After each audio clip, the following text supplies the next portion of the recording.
श्री संत सोपानकाका पालखी सोहळ्याचे प्रस्थान येत्या 3 तारखेला सासवडवरून सकाळी 11 वाजता होणार आहे।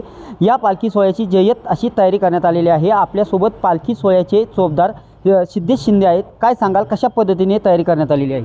रामकृष्ण हरी। येत्या 2 जुलैला म्हणजेच एकादशी श्री संत ज्ञानेश्वर महाराज पालखी सोहळ्याचे सासवडमध्ये आगमन होणार आहे। त्याच्या दुसऱ्या दिवशी म्हणजे ज्येष्ठ वद्य द्वादशी 3 जुलैला श्री संत सोपान महाराज पालखी सोहळा हा प्रस्थान ठेवणार आहे।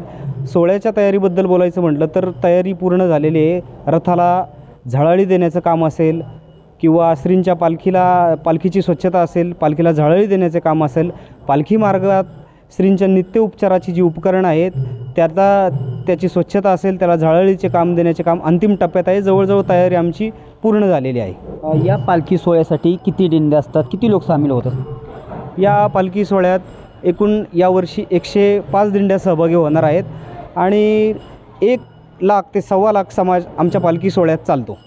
पालखीचा मार्ग कसा असणार आहे? राज्यभरातून किंवा देशभरातून कुठून वारकरी बांधव या पालखीमध्ये सामील होतात? पालखीचा मार्ग असणार आहे सासवड ते पहिला मुक्काम आमचा पांगारे या ठिकाणी असतो, त्याच्यानंतर दुसरा मुक्काम मांडकी या ठिकाणी असतो। असंच बारामती तालुका, नंतर इंदापूर तालुका वर नंतर पंढरपूरच्या दिशेने एकूण 14 दिवसात हा पालखी सोहळा आमचा मार्गस्थ होतो।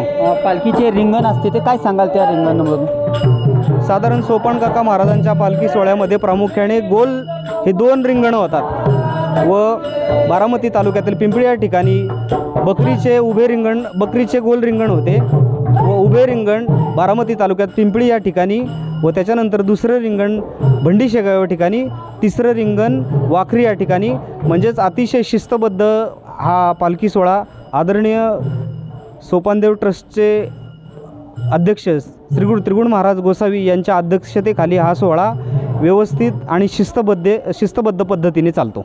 पालखी सोहळ्यासाठी एकंदरीत प्रशासन आणि म्हणजे ट्रस्ट आहे ह्यांचं कशा पद्धतीने प्रशासनाच्या वतीने मदत करण्यात येत आहे?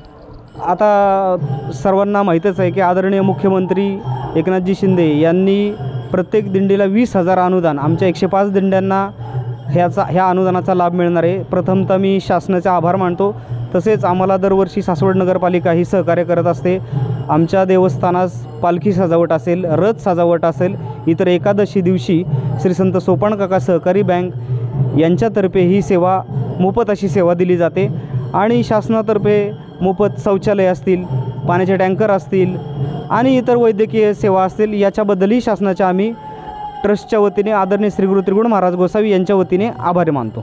यावर्षी सोपानकाका पालखीमध्ये 105 दिंड्या सामील होणार असून लाखो राज्यभरातून तसेच महाराष्ट्रातून लाखो वारकरी बांधव देखील सामील होण्याची त्यांनी माहिती दिलेली आहे। दीपक कापरे, TV9 मराठी, पुरंदर।